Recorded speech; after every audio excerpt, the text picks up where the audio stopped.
True. और आप देखिए पॉलिटिकली क्यों बहुत ज्यादा है, लाइव स्ट्रीम हो रहा था। 4,000 किलोमीटर से लाइव स्ट्रीम कैसे होगा, स्टारलिंक के ही थ्रू हो पाएगा ना। बिल्कुल। हम्म। तो ये चीज समझने की जरूरत है।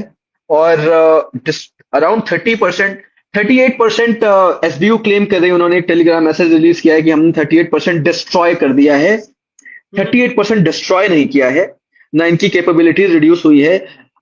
लेकिन yes, politically it's a huge huge statement. इसके पहले अच्छा बीते 2 सालों से क्योंकि इस तरीके के अटैक्स करने की कोशिश कर रहे थे, रशिया में बहुत डिमांड थी कि जो आपके स्ट्रेटेजिक बॉम्बर्स हैं इनके लिए हैंगर बनाया जाए। बट देन अगेन वहां की भी जो मिलिट्री है वो कम करप्ट नहीं है, आइडियोलॉजिकल करप्शन बहुत ज्यादा है।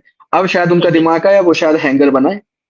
अगर आपके हम्म। पास हैंगर है तो इस हम्म। तरीके के हम्म। एफपीवी ड्रोन्स, या अगर सपोज करें आपके पास लॉन्ग रेंज इंड्योरेंस ड्रोन भी हैं जिनका जो वॉर हेड है वो 40 से 50 किलोग्राम, 60 से 70, 80, 100 किलोग्राम से ज्यादा पॉसिबल है नहीं लॉन्ग रेंज इंड्योरेंस ड्रोन में, तो डैमेज नहीं कर सकता।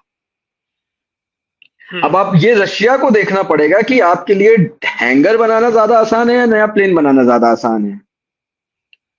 दैट डिपेंड्स ऑन की एक्सटेंट ऑफ डैमेज कितना हुआ है प्लेन्स को। एग्जैक्टली exactly, वो उनको देखना पड़ेगा। लेकिन जितने भी रशियन एविएशन एक्सपर्ट्स हैं बीते 2 साल से इस चीज की लगातार डिमांड कर रहे हैं कि आप हैंगर्स बनाइए, हैंगर्स बनाइए, हैंगर्स बनाइए। ये कोई सज्जन है एक्सपीरियंस हमारे, वो बता रहे हैं कि वायर गाइडेड ड्रोन्स भी यूज हो रहे हैं जिससे जैम नहीं कर फाइबर सकते। ऑप्टिक्स, फाइबर ऑप्टिक्स जो ड्रोन होते हैं वो सीधे इंटरनेट की मदद से चलते हैं, उनको जीपीएस जैमिंग फ्री होते हैं। हम्म। हम्म। लेकिन उनकी रेंज 10 से 20 किलोमीटर होती है, इससे ज्यादा नहीं होती है। मैक्सिमम बहुत बहुत ज्यादा अगर लिबरल फिगर ले लिया जाए तो 15, 16 से 20 किलोमीटर, इससे ज्यादा नहीं होते हैं। और hmm. It is still being assessed whether they were fibre optics drone और नॉट।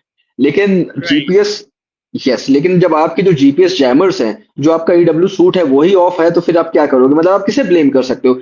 यूक्रेन देखिए, यूक्रेन नॉन कन्वेंशनल तरीके से ही रशिया से लड़ सकता है, कन्वेंशनल तरीके वेरी से रशिया से वो नहीं लड़ सकते हैं। नहीं लड़ और सकते बिल्कुल। यूक्रेन सबसे पहली चीज, लोगों को समझना पड़ेगा कि यूक्रेन नहीं लड़ाई कर रहा है, it's the entire That's western hemisphere. Yes. बिल्कुल। बिल्कुल।